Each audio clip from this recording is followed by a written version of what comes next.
Итак, цикл проповедей, который называется «Как слышать Бога». Надеюсь, каждому из вас это интересно. Первая проповедь называется «Дверь». Скажи со мной «Эшик». Дверь. Эшик, правильно? Эшик. Эшик. Помягче, да? Помягче. Эшик. Эшик. Сегодня наша проповедь, она так и будет называться «Эшик». Пусть все те, кто слушают нас из русскоязычного мира, они немножко зададутся вопросом, когда увидят превьюшку. Вау. Да, пусть кыргызский учат. Итак, когда мы говорим о слышании Бога, все начинается с двери. И знаете, интересно, я хочу, прежде чем я буду говорить о двери, я хочу прочитать 2 места Писания, которые касаются нашего старого друга Давида. В прошлый раз, может быть, вы не обратили внимания, я говорил об этом, но это важно. Здесь 2 места Писания, я быстро их прочту. 1 Паралипоменон 13:3 и 1 Царств 13:1. 13 главы из 1 Царств и из 1 Паралипоменон.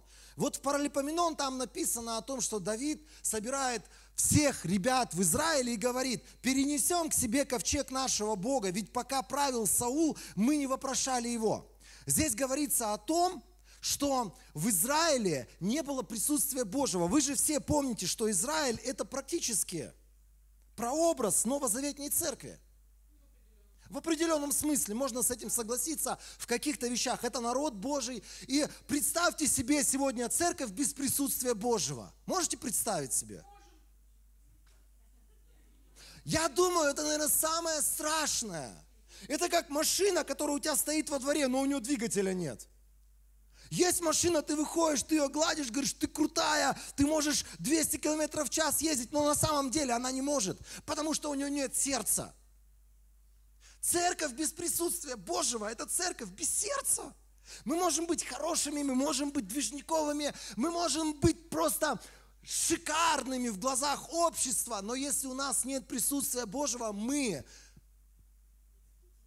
нищие, жалкие, обворованные. И мы, знаете, мы становимся как бы людьми, у которых нет внутреннего наполнения. И вот здесь, в первой книге Царств, там написано о том, что Саул правил Израилем 42 года. Камон, братан, 42 года. 42 года в церкви не было присутствия.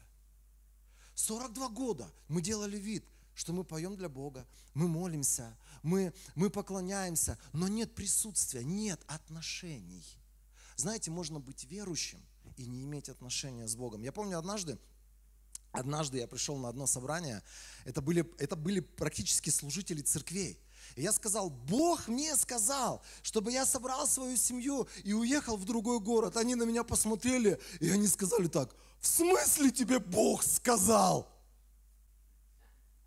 Знаете, когда 42 года нет присутствия Божьего в церкви, когда 42 года в твоей жизни нет присутствия Божьего, ты забыл Его голос, ты забыл, как Он касается тебя, как Он говорит в твою жизнь, как Он приходит, наполняет тебя, и слезы просто ручьями из тебя фонтанируют. Ты забыл это чувство. И когда рядом с тобой люди, которые говорят: Бог мне сказал, ты смотришь на них, как на идиотов. В смысле?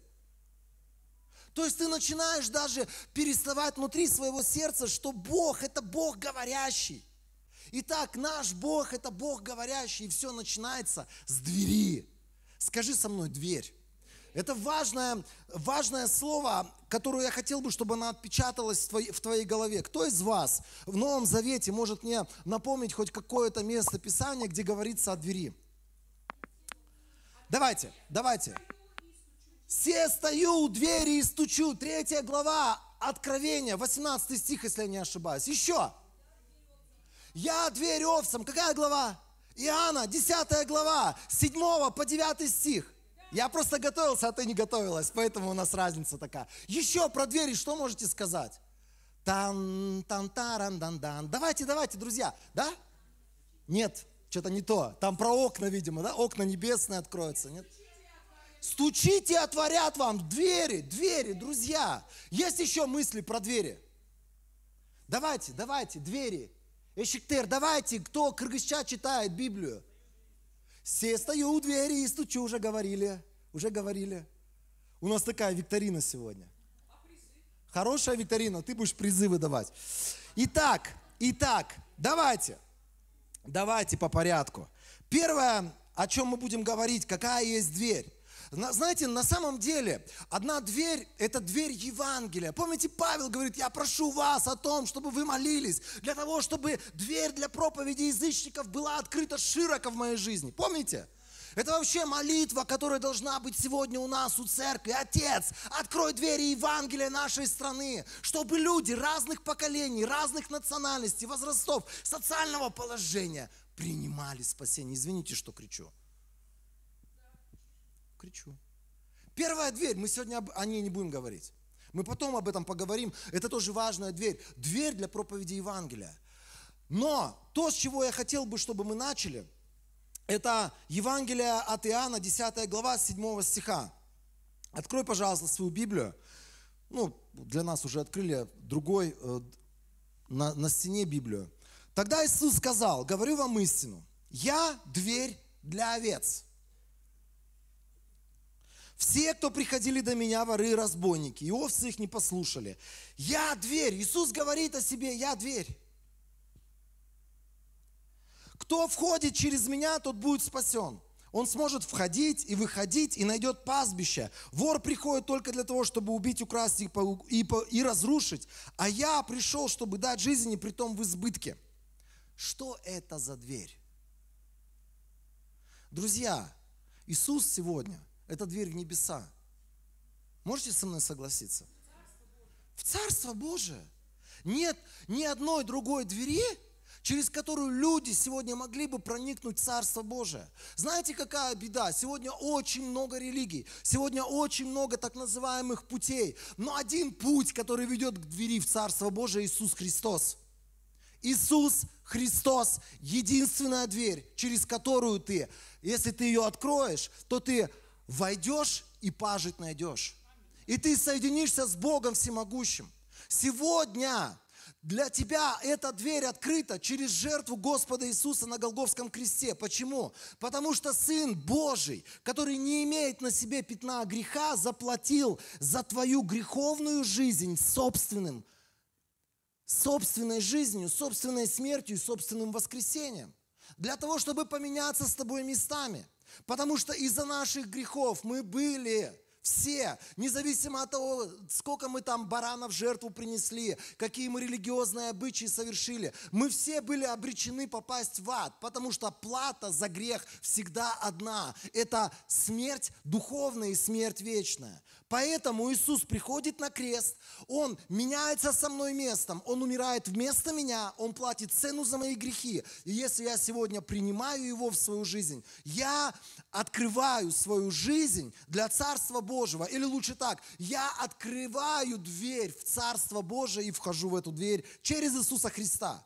Итак, Иисус – это дверь в Царство Божие, и нет никаких других дверей. Можете аминь сказать, Церковь Божия? Аминь. Слава Богу. Дальше. Я хочу, чтобы мы сейчас посмотрели на еще одно место Писания, которое вы тоже цитировали. Это Откровение 3 глава с 14 стиха. Очень быстро мы пройдем по этой теме. Я хотел бы, чтобы эта тема особенным образом коснулась тебя. Дверь. Итак, дверь, Иисус – это дверь в мою новую жизнь. И Он говорит, что это выход от дьявола, который пришел украсть, убить и погубить. И вход в Божие Царство, где написано, что Бог приготовил для меня все самое лучшее и с избытком приготовил. 3 глава Откровения, с 14 стиха читаем. «Ангелу церкви в Лаодикии», напиши, или в Лаодикии, кому как нравится. Это место, которое находилось в Малой Азии, сегодняшняя территория Турецкой Республики. Так говорит Аминь, верный и истинный свидетель, источник Божьего творения. Я знаю твои дела, ты не холоден и не горяч. О, как хотелось бы, чтобы ты был или холоден, или горяч. Но ты только тепл, а не горяч и не холоден, и поэтому я изрыгну тебя из своего рта. Ты говоришь, я богат, я много приобрел, и мне уже ничего не надо. Но ты не осознаешь, что ты несчастен, жалок, нищ, слеп и гол. Я советую тебе купить у меня золото, очищенное в огне, чтобы разбогатеть. Купи и белую одежду, чтобы закрыть свою постыдную наготу. Купи глазную мазь и помажь свои глаза, чтобы ты мог видеть. Тех, кого люблю, я обличаю и наказываю. Поэтому прояви рвение и раскайся. И вот здесь остановимся. До двери мы дошли. Вы все читали это место Писания про Ладикию. Давайте вернемся к первому стиху. Некоторые люди говорят, вот здесь, где написано: «Я знаю твои дела, ты не холоден, не горяч. О, как хотелось бы, чтобы ты был или холоден, или горяч». И некоторые люди трактуют это место Писания так. Либо надо гореть для Христа, либо надо уж совсем тогда, как безбожная скотина, себя вести. Просто вот во все тяжкие. Либо уж туда, либо уж сюда. Лицемером таким тепленьким быть не должно. На самом деле это неправильно. Какой смысл мне сегодня входить в дверь света Божьего, для того, чтобы потом опять этой дверью стучать таким образом, чтобы про меня сказали, что это безбожник законченный, потому что он стал холодным. Да не об этом здесь речь идет. Здесь речь идет о трубах, один мужчина мне подсказывает. На самом деле это были акведуки.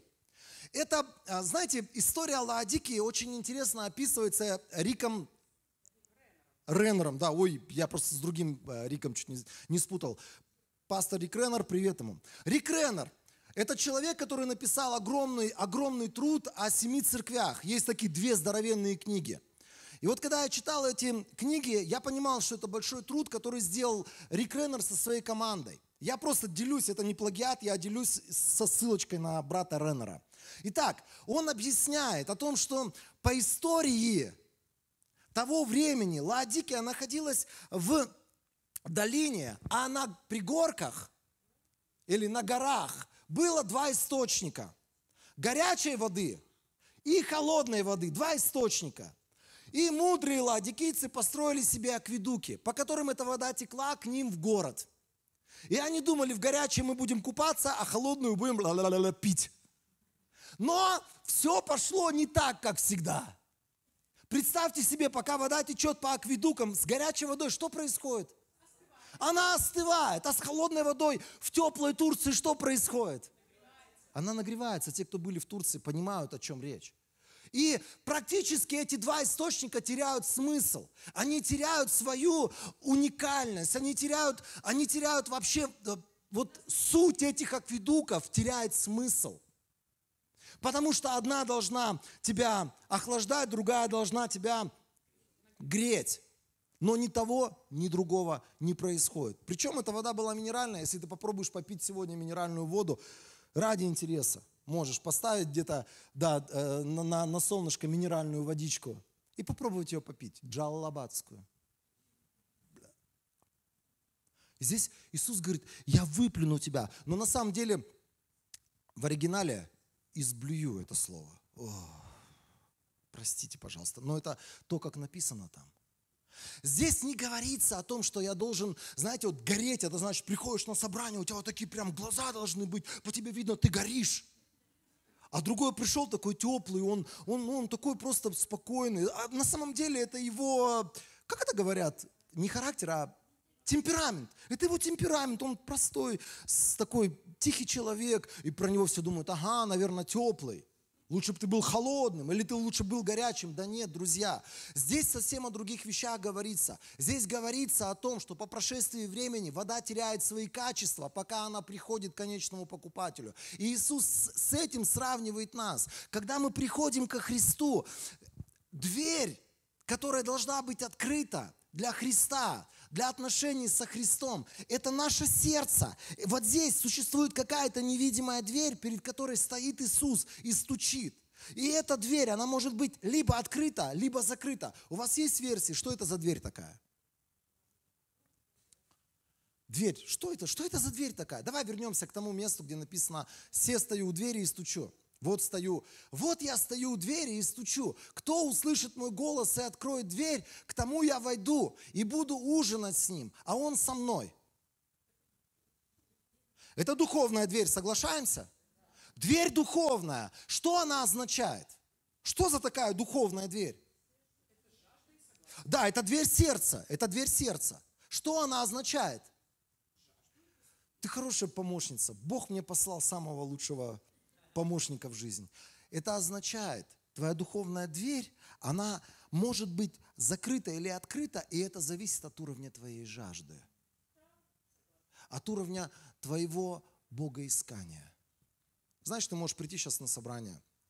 Иисус хочет тебя касаться, но у тебя нет жажды. Ты сидишь в инсте, пока я что-то говорю. Ты сидишь, переписываешься с какими-то людьми. Ты сидишь и в голове гоняешь цифры. У тебя мысли о бизнесе. У тебя мысли о каких-то своих посторонних вещах. И знаешь, Иисус стучит в твое сердце, но так как там нет жажды. Он говорит, сердце закрыто. Я не могу в это сердце проникнуть. Представьте себе, эта картинка. Закрытая дверь. С одной стороны человек. С другой стороны Иисус. И Он хочет. У Него есть желание отношений, у Него есть желание общения. Он хочет со мной разговаривать. Иногда мы говорим, вот я не знаю, Бог со мной не разговаривает. Это неправда. Бог всегда хочет разговаривать. Бог всегда разговаривает. Тот самый момент, как я уверовал, с этого самого момента Бог начал со мной разговаривать. Но все зависит от уровня жажды в моем сердце. Скажи, дверь равно жажда. Потому что от твоей жажды зависит, будет эта дверь открыта или эта дверь будет закрыта. Знаете, какая беда случилась с этим городом Лаодикия, с этой церковью в городе Лаодикия? Они стали самодовольны. Если мы продолжим смотреть на то, что там написано, они, знаете, стали, мало того, что они стали самодовольны, они стали самоуверены, они стали пресыщены, самодостаточны, спасибо тебе, помощница. Это люди, которые потеряли как будто бы связь с Богом. И на многие вопросы они сами себе сказали, мы можем это делать без Бога. Знаете, чем еще интересна церковь, вообще город Лаодикия? В 1 веке или во 2 веке произошло землетрясение? В 1 или во 2 веке произошло крупнейшее землетрясение, которое разрушило практически все основные города Малой Азии. И знаете, в то время была Римская империя. Все города попросили дотации у Рима. Все пришли с протянутой рукой и сказали, дайте нам, мы хотим восстановить наш город. Но только был один город, который сказал, мы сами, без какой-либо помощи, мы сами отстроимся. Знаете, что это за город? Лаодикия. Это дух или это отношение, которое было у этих людей. Они говорили, мы не нуждаемся ни в чьих подачках, мы не нуждаемся ни в чьей помощи, мы не нуждаемся ни в чьих советах. Нам не надо, чтобы вы нам помогали, потому что мы сами можем. Давай вернемся к этому месту Писания, где написано, посмотрим, где написано чуть-чуть выше, чуть-чуть выше, чуть-чуть выше, чуть-чуть выше. Вот здесь Иисус говорит, чуть-чуть выше еще. Вот здесь написано, ты не осознаешь. А нет, после того, как я изрыгну тебя. Он говорит, ты говоришь, я богат, я много приобрел, и мне уже ничего не надо. Знаете, жажда, она очень сильно отличается от пресыщенности. Жажда – это когда ты пьешь, вот кто-то, вот, например, долго вы не пили, и вот тебе дали выпить, например, стакан. Ты выпил этот стакан, и говоришь, еще выпил, вроде бы уже вот здесь у тебя полно, но ты все равно, у тебя жажда, она у тебя продолжает быть в сердце. Ты говоришь, ты еще выпил, уже вроде бы вот здесь, но все равно жажда, и ты говоришь, еще. Пресыщенный человек не понимает таких людей. Знаешь, когда ты 3 дня будешь поститься, помните, у нас следующее воскресенье, у нас будет первое число, первые числа воскресенья, 3 дня поста. Когда ты после 3-дневного дня выходишь, глаза бы твои все съели. Мне нельзя, например, попадать в какое-нибудь кафе, потому что я начинаю заказывать все. Это хочу, это хочу, это хочу, это хочу. Как говорят, глаза заведущие. Это голод. Это Он внутри тебя говорит, тебе всего хочется. Но когда ты пресыщенный, ты, например, только что стоя, и тебя позвали куда-то в гости и говорят, будешь кушать? Нет, не буду. Будешь вот это? Нет, не буду. Будешь это? Не буду, потому что я не хочу, потому что я пресытился. Здесь можно пресытиться духовно. Иногда дверь нашего сердца, она закрыта для Бога, поэтому мы Его не слышим, потому что мы пресытились духовно, потому что у нас голод потерян, жажда потеряна, страсть по Богу, она куда-то делась. Мы уже не выглядим как раньше, когда мы впитываем каждое место Писания, когда мы там голодными глазами смотрим на все духовные проявления, и мы говорим: «Хочу, Господь». Когда какие-то вещи вокруг меня, я говорю, я не хочу смиряться с какими-то нечестивыми вещами, хочу больше Бога, больше славы, больше света. Кто из нас в последний раз бегал по комнате своей, поднимал руки к небесам и говорил: «Бог, больше тебя, хочу больше». Это человек, о котором можно засвидетельствовать, что внутри тебя все еще живет голод. Хау! А если ты утром просыпаешься, и ты уже знаешь Бога, ты Его познал за последние 15 лет, и тебя ничего не торкает, у тебя нет этого голода, открыв Писание, там что-то искать в этом Писании, о чем-то, что-то изучать в этом Писании. Это вот может произойти то, что произошло с этими ребятами. Он говорит: ты сказал в своем сердце, что я богат, я много приобрел, мне уже ничего не надо, но ты не осознаешь. Когда мы теряем голод, мы как будто вываливаемся из реальности. Он говорит: ты вне реальности, потому что ты на самом деле несчастен, жалок, нищ, слеп и гол. Это тебе кажется, что ты чего-то достиг. Это тебе кажется, что ты в чем-то Бога познал. Он говорит: на самом деле вот твое состояние. И дальше, если мы читаем 18 стих, он говорит: я советую тебе купить у меня золото, очищенное в огне, чтобы разбогатеть. Купи белую одежду, чтобы закрыть свою постыдную наготу. Купи глазную мазь и помажь свои глаза, чтобы ты мог видеть. Почему он говорит про эти три вещи? Подскажи мне, пожалуйста. Они производили у себя золото, они производили багряные одежды, какие-то там особенные одежды, пурпурные, да. И они сами придумали этот способ красить эти ткани, они этим гордились, к ним приезжали купцы со всего мира, чтобы именно у них закупать эту ткань. И они производили глазную мазь, которой они лечили слепые глаза. И здесь Иисус, знаете, такая ирония судьбы. Он говорит: знаешь, дружище, тебе кажется, что у тебя золото есть. Твое золото – это пшик. Его сейчас нет, а потом, оно сейчас есть, а потом раз и заморозили. Мы. Вроде есть, а Иисус говорит: нет, возьми у меня золото духовное.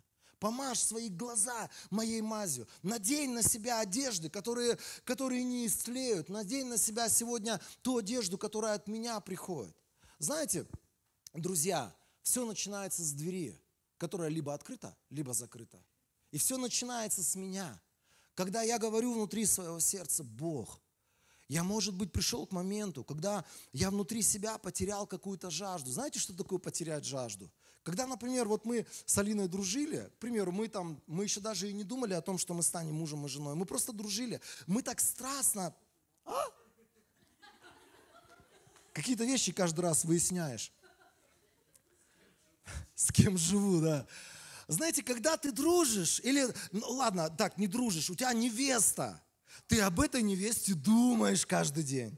Ты за эту, знаете, ты эту невесту в образе держишь. Ты любой свой вот, маленький какой-то... Все вокруг нее. Прям вот у тебя маленькое окошко есть, свободное в жизни. Куда ты побегу? Да, к невесте побегу. Любое время свободное я буду с невестой проводить. Подарок какой-то делать. Все, я уже забываю о том, что у Ибры днюха. Не надо, я невесте подарю цветы. Все вокруг невесты в твоей жизни крутится. У тебя голод в отношениях. Помните, когда у нас с Иисусом подобное было? Такое и должно остаться. Представьте себе, какое сегодня у твоей бывшей невесты, уже у жены, которая там 30 лет с тобой живет, какое у нее, я думаю, разочарование в сердце, когда она понимает, что ты можешь на неделю уехать куда-нибудь на рыбалку. Вообще ни о чем не думай, ты там про щук, у тебя там щуки в голове. Щуки. Каково разочарование твоей невесты, когда, например, ты просто можешь тупо, я не знаю, не прийти домой. Да брось ты, есть такие люди. Это ты просто живешь с другим человеком. Повезло, Стас, да? Повезло. Друзья, Как, например, чувствует себя эта бывшая невеста, которая разговаривает с тобой, а ты в компьютерной игре все время. Как одна сестра говорит, я не хочу жить с этим мужем. Я говорю, почему? Потому что он несколько лет в танк запрыгнул. Помните, игра была «Танчики»? Он несколько лет назад в танк запрыгнул, она говорит, он в танке живет, ест, извиняюсь за выражение, там дела свои делает, и он оттуда не выходит. Я не знаю, кто он, я потеряла с ним отношения. Представьте себе Иисус, который говорит сегодня, когда-то у меня были с тобой отношения, потому что ты был голоден, потому что ты искал меня. Сегодня с тобой произошла страшная трагедия. Ты сам себе насытился. Тебе не нужен больше уже Бог. У тебя нет уже больше этой страсти, у тебя нет больше этого побега в сторону Бога или страстного желания Бога пережить или Бога познать. Еще одно место Писания, и мы помолимся. Амос, 8 глава, 11 стих, это пророк, малый пророк. Он говорит, близятся дни, возвещает владыка Господь, когда я пошлю на землю голод. Не пищи голод, не жажду воды, а голод и жажду услышать слова Господа. Знаете, что такое открытая дверь моего сердца к Иисусу Христу? Это когда внутри моего сердца живет голод и жажда слышать слова Господа. Когда я продолжаю быть человеком, который как губка, пустой, он готов впитать все, что Бог предлагает. Когда я как губка сегодня, я делаю все в сторону Бога для того, чтобы больше Бога переживать, больше Богом наполняться или больше Богом жить. Я хотел бы, чтобы мы на этом остановились, и мы помолились сегодня на основании этого пророческого слова. Пусть эти дни придут для нас. Знаете, если мы церковь, которая сегодня жаждет Бога, тогда у нас есть полное право молиться за нашу землю, чтобы наша земля пережила голод и жажду по Богу. Никакие наши уговоры, никакие наши правильные проповеди, правильные молитвы, они не смогут изменить этих людей, если у них нет жажды по Богу. Но если сегодня этот голод и жажда придет на нашу землю, люди будут бежать к тебе, хвататься за, как Писание говорит в одном из пророков написано, будут хвататься за твою одежду, будут говорить, покажи мне Бога, расскажи мне о Боге, покажи мне того, в кого ты веришь. Я хотел бы, чтобы мы сегодня молились за свои сердца, чтобы сегодня нам переживать голод и жажду по Богу, чтобы нам сегодня возвращаться к вещам, когда Иисус стоит у нашей двери, и Ему не надо стучать. Наша дверь открыта для Него. Наше сердце каждый день открыто для того, чтобы переживать Его. И мы и будем тогда такой церковью, которая слышит Господа, когда дверь открыта, когда ворота нараспашку, когда у тебя написано большими буквами на твоем духовном состоянии: Иисус, добро пожаловать. Я хочу Тебя больше в своей жизни, чем чего-либо другого.